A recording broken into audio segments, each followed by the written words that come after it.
I also think anxiety from a leadership standpoint, if you're leading with anxiety, it creates for dysfunction on your team. Gosh. Okay, this is feeling like therapy right now because I'm just going to say, this is something I am working on. I recognize it in myself. Hello, and welcome to the Leadership Reality Podcast with your girl, Tige Charity. This podcast is for C-suite leaders to discuss their experiences and provide insight, encouragement, and inspiration for seasoned and inspiring leaders, offering valuable solutions to today's challenges that will inspire, ignite, and invigorate new and seasoned leaders to walk in their God-given authority with compassion, kindness, and empathy. So sit back, relax, and be prepared to be inspired with today's episode of Leadership Reality. Thank you. Welcome to another episode of Leadership Realities with me, Tige Charity, where we will be sharing tales from the top. Today's guest is my friend and another co-laborer on this journey of assuring that youth in foster care are not forgotten nor overlooked. In 2014, Regan Williams' life was forever changed when she became a foster parent, becoming aware for the first time of the crisis in Los Angeles child welfare system.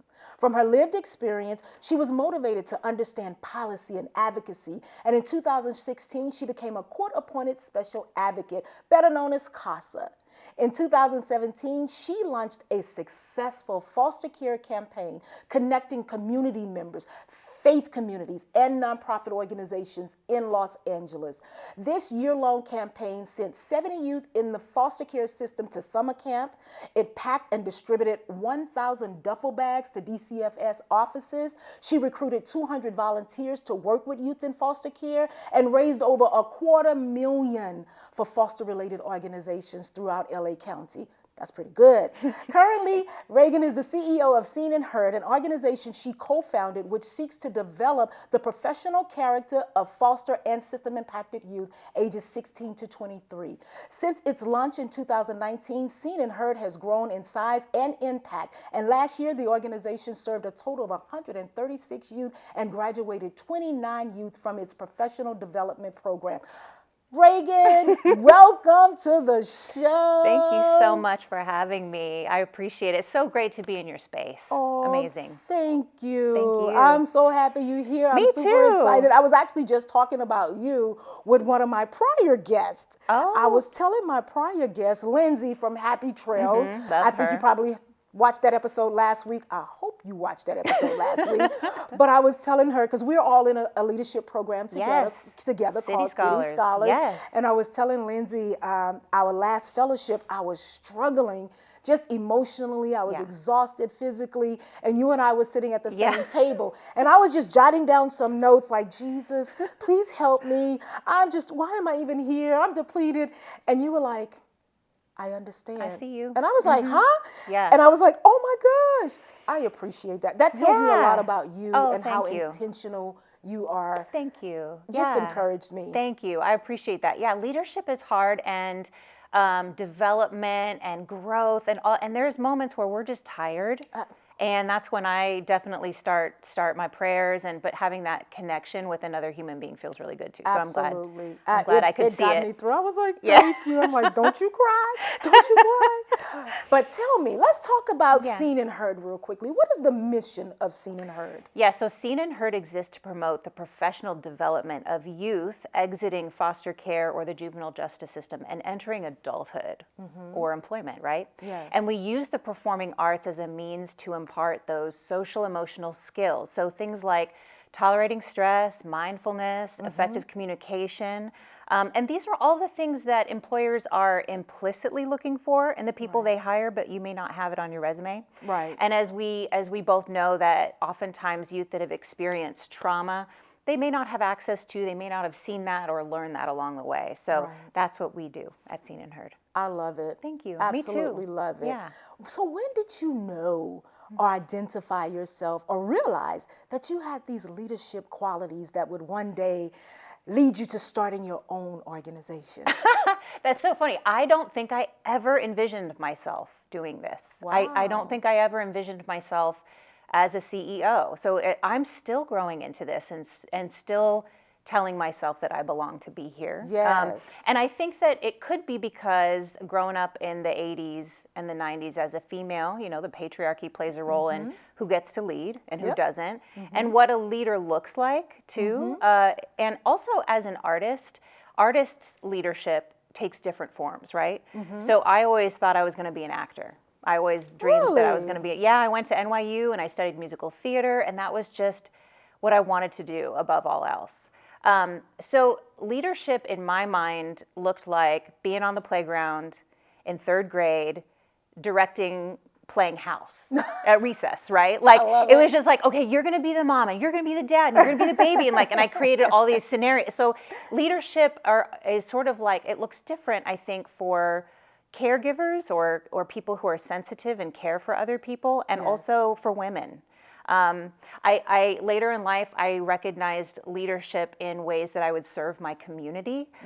So if I saw a need that wasn't being met and people were just all standing around not knowing what to do, I'd be like, well, let's get this family some meals, or like, let's take this kid to the doctor's visit. Or I was the one that was trying to figure out how we can make sure that everybody in our community is cared for. I love it. But that's not usually flagged as leadership.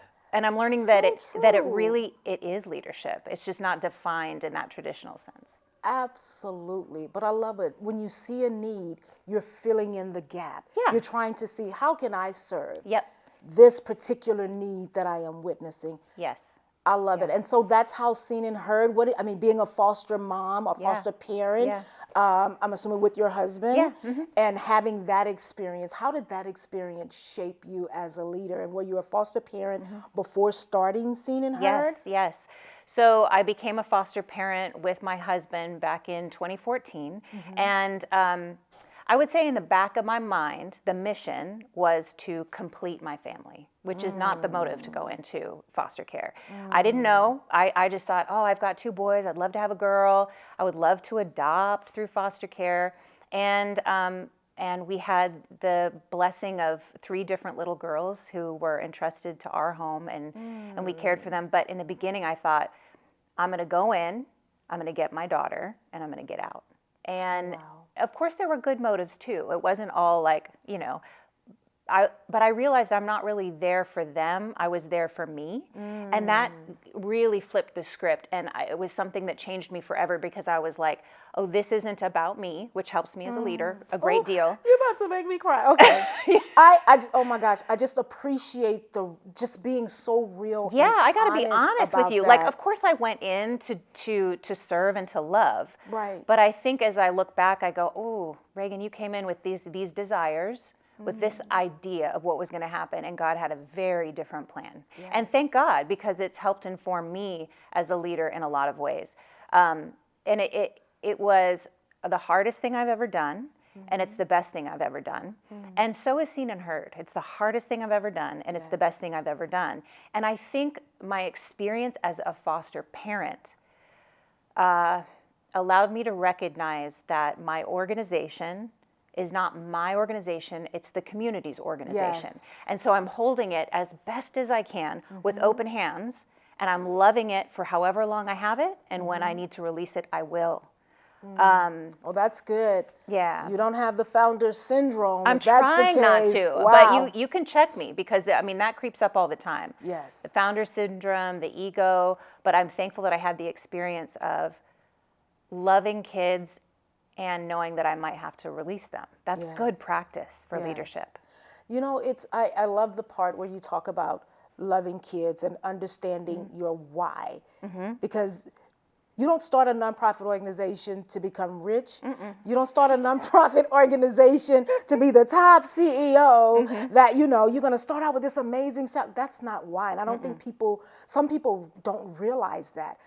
5 years, I know for me, it literally 5 years, I was a volunteer CEO of an organization that I built and worked just as hard then as I work now. Yeah. And you do it for the love of the young people that you're serving, because you see the bigger picture and you want to see the outcome. Like, you want to see them excel, you want to see them succeed, and you want them to know, look, you were created to do great things. Yeah. And I love that mantra, by the way. That's a beautiful mantra.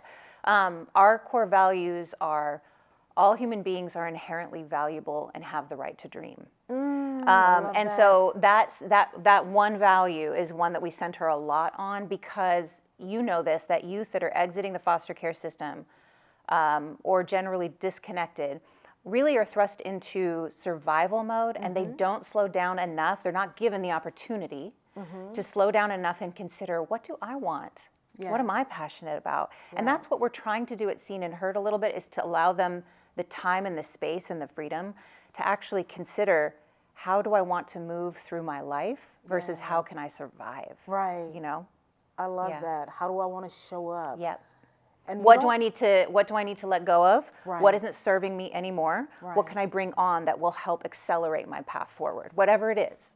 That's so rich. I mean, that is just absolutely rich. And I know that there are challenges even in that. Oh, yeah. What are some of those challenges that you find For youth? Yes, working in that environment and really trying to, instill these things and make them believe in their inherent abilities and greatness. Absolutely. The first obstacle would always be trauma. I mean, that is a beast that we're fighting back every day, I think. And I think that can look different for different kids. For some kids, it's a mindset that I can't do that. That's not for me. For some kids, it's a pessimism, right? Like, well, it won't happen anyway. For some kids, it manifests as like a self-destructive tendency. Oh, that's sabotaging. That's Yes, self-sabotaging. yes. And this isn't unique to youth in foster care, so I want to make sure to qualify. This is a human care. We all, as human beings, have this tendency. But I think for people that have experienced a lot of trauma, it just shows up more. Yeah. So we're really working against those concepts intentionally in our curriculum and through the support our teachers provide in those classes, with follow-up, with check-in, with, hey, you seemed a little off. How you doing? With when you don't show up, we check in on you. Yes. And that sort of wrap around, that comprehensive. Yeah. So what do you look for in the teachers and your team members that you bring to work alongside you? What leadership qualities do you look for in them? Well, the first would be humility, because that's good. Oh my because goodness. When you are working with young people who have seen a lot and experienced a lot, they may not be all cute all the time. There might be some rough edges. And so if you take that stuff personally, you're not going to last very long. Leave the defensive-ness outside the door. Yes. Yeah. And so we cannot expect young people to come into our space with it all figured out and with it be polished and all stuff. We're really entering into relationships with them where they might be a little raw, where they might be a little bit hard-edged, where they might have their defenses up. So we expect that, and we're okay with that, especially in the beginning, right? We hope they don't leave our organization like that. So I'm looking for team members that are humble, that don't take things personally, that are willing to consider new ideas and grow and change, and to consider the voices of the youth that we work with as valid and important to listen to. So they're not just coming in with like, here's the program, this is how we do things. A great example of this is we had a meeting this morning. We have 2 teachers who graduated our program and were teachers' aides last year and are teachers now. Oh, nice. And both of them came to today's meeting with some really great ideas to help encourage our young people to keep their cameras on and to engage in our programming. And that's the beauty of being able to incorporate and bring into the teamwork people that have been through the program, people that have lived experience. So those are some of the things I'm looking for. Absolutely. And the learning is mutual. I find that we're learning just as much from them as we're trying to teach them. Right? Absolutely. Talk about some of that. What are some of the things you have learned as a leader just by working with the young people that you work with? Oh, I would say in the beginning, Tige, it had a lot to do with recognizing what youth are up against as far as how to truly survive. They're dealing with issues that have to do with, where am I going to live next week or next month? How am I going to pay this phone bill? Like a lot of really serious things that sometimes should take precedence over our program. And so in the beginning, I had to really slow down and go, wait, what's the priority here? I might think our program is going to help with all these things, but maybe this kid really does need to tend to housing, and then they can always come back and join us next semester. You know what I'm saying? So really recognizing and believing when youth are expressing that, hey, this isn't my priority right now, to trust their voices and be like, go get it. Like, finish that high school diploma, like get your diploma, or like, yeah, if your boss tells you you have to report for work and your schedule's changed and they're not going to accommodate, you better keep your job, right? And come see us next time, right? Like, so our door is always open, but that's for sure something I learned. Yeah. Yeah. And it's hard, especially when you care a lot and you want to hold on. It's like, no, but I want to hold on. And I know for us, one of the things that we learned early on is when people ask us for our youth to show up for things. And I'm like, absolutely, but they need to be paid to show up. Oh, yes. Yeah. Yes, they have an amazing film that would be perfect for what you're doing. How much are you willing to pay? Just as if you would pay a professional actor to come and be part of a Q&A. Our youth are just that valuable. So that's one of the things I learned early on, is really showing them their value by putting a price tag. Because at first it was like, yeah, they'll come and, people want to give them a gift card, or they want to no, they had to overcome real challenges to get here and real barriers to get here. One, transportation. Yeah. So you want them to show up to pay for them. Yeah. You want them to pay to figure out a way to get here. And we appreciate the opportunity. Like, every time you create an opportunity for our young people to shine, sign us up. But we, as an organization, have decided we got to take this to the next level. I want you to pay them to show them that they're valuable. Oh yeah, 100%. I think that youth that come out of foster care have experienced a varying degrees of exploitation. Yes. And when we do not value the time and talent of youth in foster care, and we don't put that as monetary, you're participating in the exploitation. It's exploitation. Yeah, 100%. Yeah, you know what? I'm going to leave that right there. Yes. I'm going to leave that right there. So tell me, what has been, I guess, some of the biggest challenges, other than, we know that trauma is one of the things, but you as a leader in taking care of yourself as you evolve in your leadership role, what's some of the challenges you as an individual face as a leader? Oh, that's such a good question. There's so many things. I think one of the things that I am recognizing and what I'm working on now has to do with anxiety, right? And as a founder, CEO, I recognize that the way I feel about this organization is not the way other people feel about this organization on my team, and it's not fair to expect that.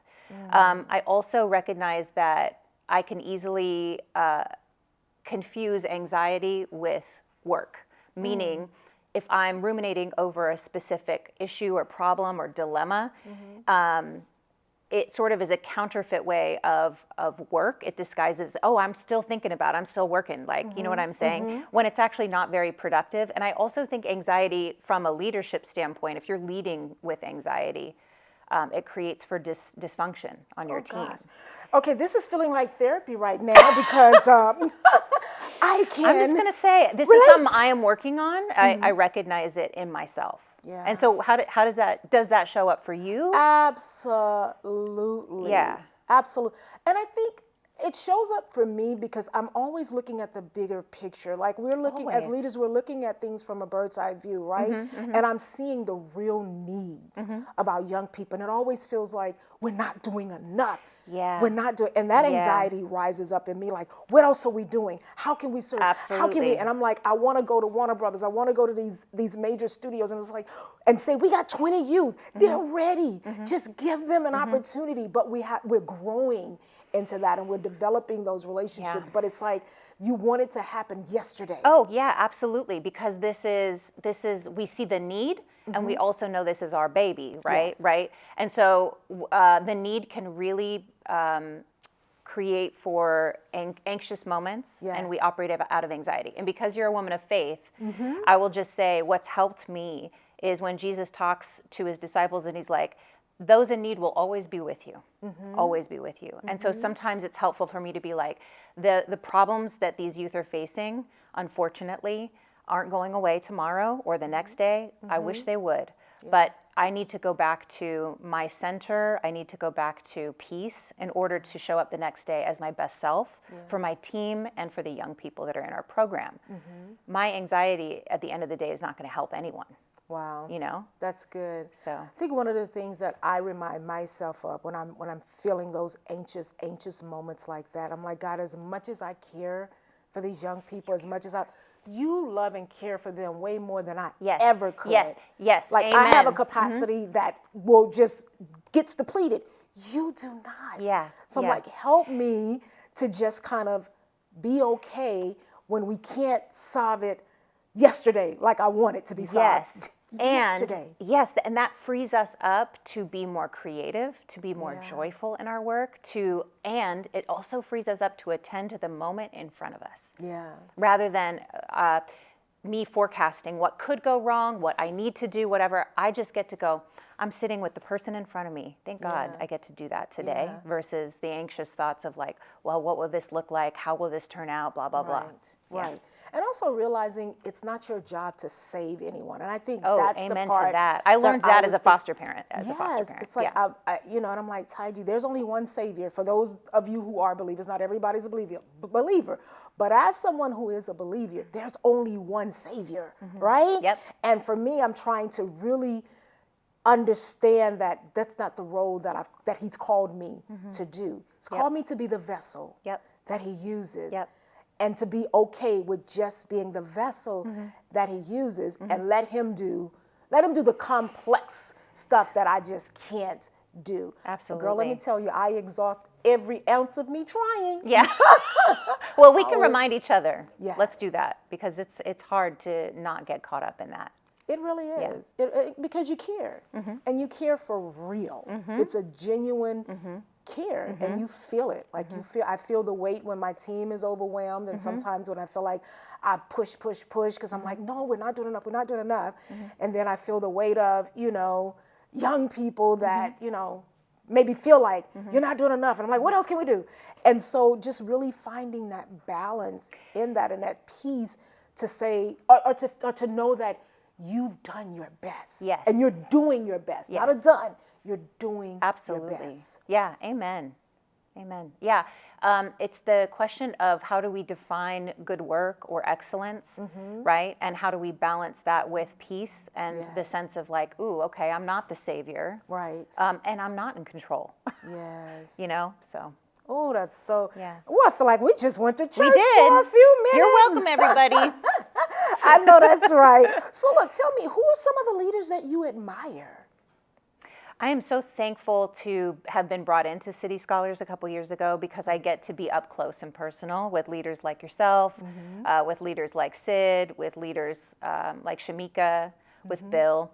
All who have been guests on Leadership Realities. So if you've missed them, go back and watch. Go watch. Bill dropped some serious wisdom in our meeting the other day. Yes, I admire his leadership a great deal. So I would definitely name Bill Thompson of Young Storytellers.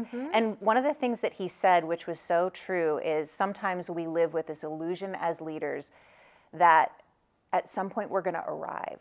Yeah. Oh, okay. And I was like, you know what? It's so funny because I interviewed Lindsay from Happy Trails, and she talked about the exact same thing. Bill, like, come on. Right? I mean, this man dropped some serious wisdom. I mean, I think what it did was help to reframe the journey, right? He said, it's a marathon. Yes. And then he added, like, and there isn't a finish line. Like, he didn't say that exactly, but in my mind, I was like, oh, so we're just going to keep running then? Yeah.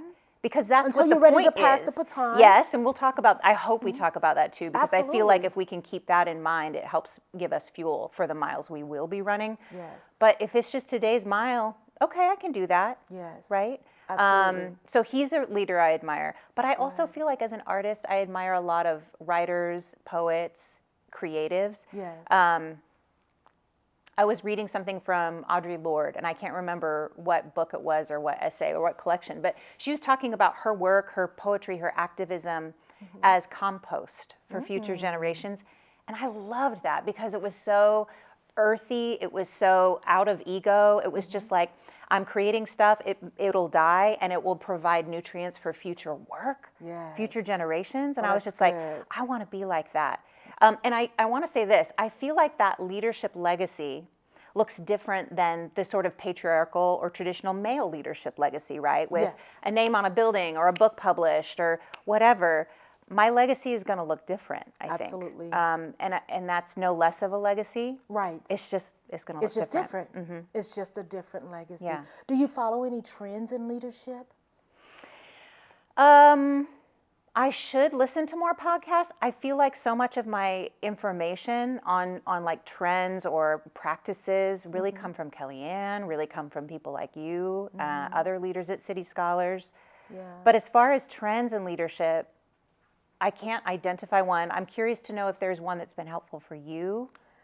You know, it's funny because being a part of City Scholars, I remember we used to always be asked, like, who's the leader you admire the most? And my answer would be every year, Jesus Christ. Like, that would be because I love reading, you know, my Bible. Probably don't read it as much as I should. Yeah. Hopefully my pastor isn't listening. But anyway, but it's like just really understanding servant leadership. Amen. Yes, absolutely. Has been the thing that I just stay focused on. And of course, there are so many leaders that I admire and I look up to, like the ones that I can see up close and personal. Yeah.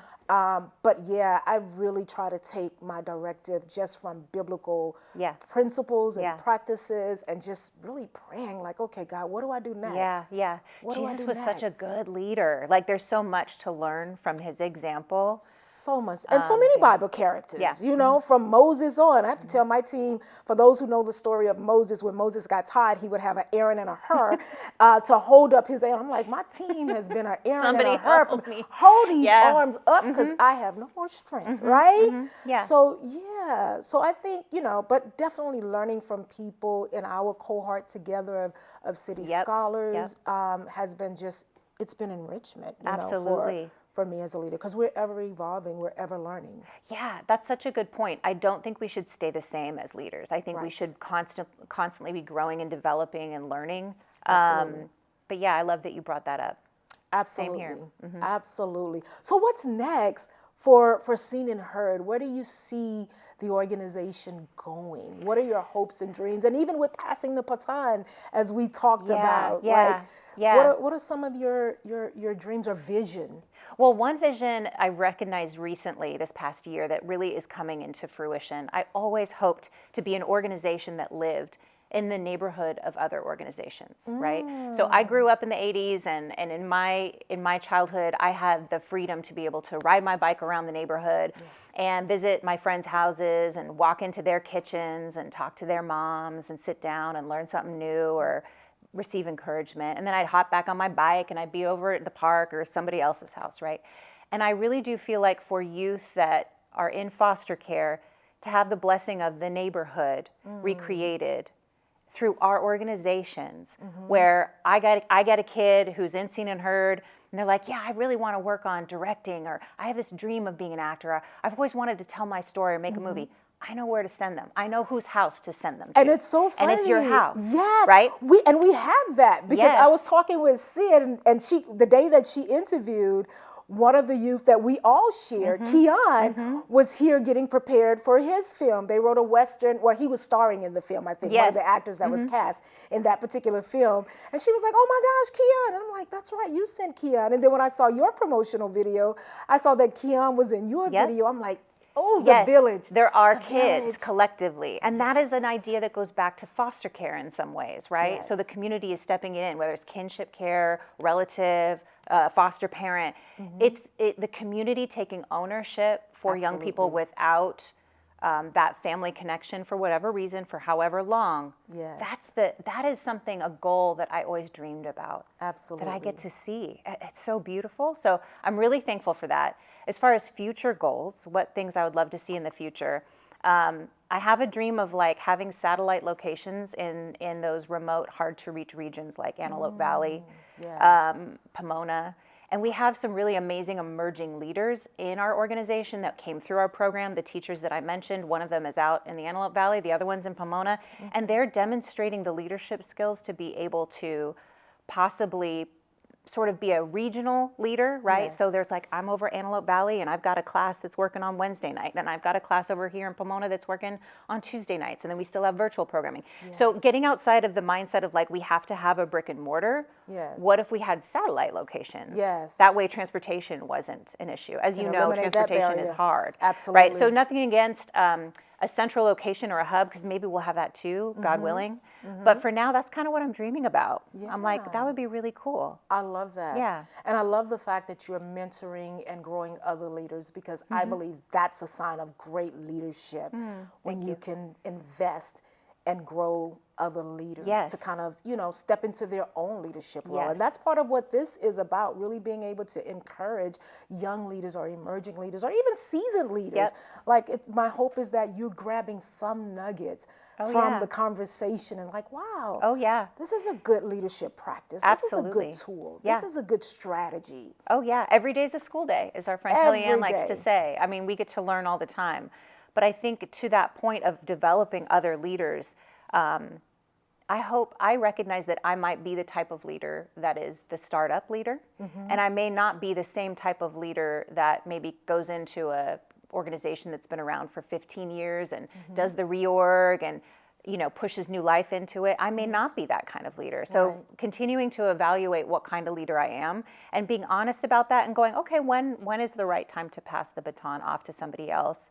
But what a privilege to be the person that got to start the ball rolling, and then you get to send it down the road, Absolutely. Yeah. Oh my gosh. I know I tell my team, I'm like, yep, I'm going to be passing the baton. They're like, no, you're not. You're just talking. Right. You're just talking. Yeah, well, I'm sure the Lord will let you know when that time is. Until then, you get to be in this place. We get to be in a place to serve. Yes. And that's the beauty of it. Yeah. Just serving. How would your team describe you as a leader? Give me like a word or two that they would use to describe Regan as a leader. I hope that they would see me as a leader who is open-hearted, meaning, and what I mean by that is I am emotionally like attuned to the people on my team. Like, we make space and room to make sure that staff have that kind of emotional support through supervision with an LCSW who's amazing, so that because they're dealing with some vicarious trauma, with the stress of just being on the front lines. So we try really hard to take really good care of the people that are teaching those classes. So I think open-hearted is being emotionally aware of how folks are doing, being available with my time to make, I'll make a meeting happen with anybody.